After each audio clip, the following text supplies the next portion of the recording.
Hi, this is a short summary of our ECCV paper on the challenges of continuous self-supervised learning.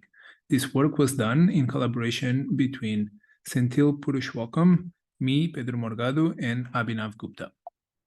In recent years, self-supervised learning has caught the attention of a large portion of our community, with contrastive learning being one of the most popular techniques, due to its excellent performance when trained on datasets like ImageNet. Two main components have led to this success. The first is the notion of augmentation invariance, the core of contrastive learning.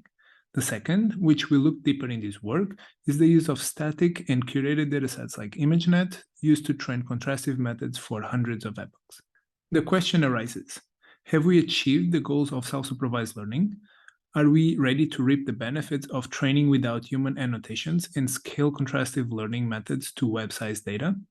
The answer is no.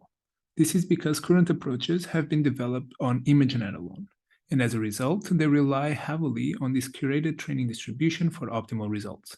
This curation process is still expensive in order to scale. In this work, we pose the questions: what are the main challenges that arise when learning from in the wild data, that is, from infinite, dynamic, and continuously generated data that is currently available to us? We identify three main challenges.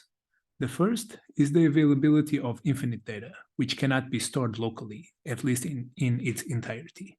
This means that models need to be trained over a single pass of the data instead of over multiple epochs. The second is that important sources of training data are highly correlated. For example, temporal correlations when training from video of a self-driving fleet or popular trends over time in social media posts. This poses significant optimization challenges for contrastive learning methods. The third is that streaming sources also include non-stationary semantics. Imagine training a model from your own day-to-day visual experience. As you go from work to home and perhaps stop at the grocery store, you'll see different types of objects. Similarly to continual learning, the goal is to be able to be flexible enough to learn good representations for new concepts while not forgetting those seen in the past. The problem is that current self-supervised learning methods are not equipped to deal with these challenges. When training in a single pass of the data, conventional approaches are data inefficient, as they use each image only once, throwing it away right after each iteration. When training with highly correlated data, conventional approaches also break down, as the requirement for non-IID data is not satisfied. Finally, when training with non-stationary semantics, conventional approaches quickly forget representations for concepts seen in the past. So, what can we do? Similar to experience replay in reinforcement learning, one idea is to use a replay buffer to hold a temporary set of recent images, from which you can sample training images at any time. The replay buffer improves data efficiency as each image can now be used multiple times. It also improves computational efficiency whenever acquiring images directly from the streaming source is too slow. This way, we can continue to train our models while data is still being collected. While simple replay buffers can help with compute and data efficiency, the data in the buffer can still be highly correlated. So to address this issue, we propose to continually monitor the contents of the buffer and replace the most redundant samples when adding new ones. How do replay buffers work in the continuous setting?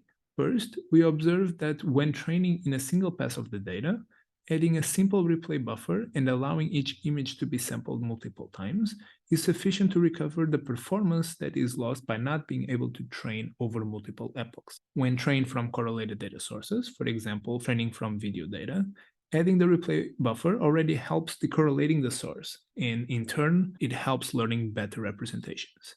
However, for highly correlated sources, a simple buffer is not enough, and the minimum redundancy criterion is even more effective. As for non-stationary semantics, we simulate this setting by dividing the full ImageNet dataset into 4 groups of similar classes, and then train in a single pass on one group at a time. The expectation is that performance on each group would either increase or stay constant as we keep training. However, conventional approaches quickly forget how to represent concepts from previous distributions. Simple buffers don't really help address this problem.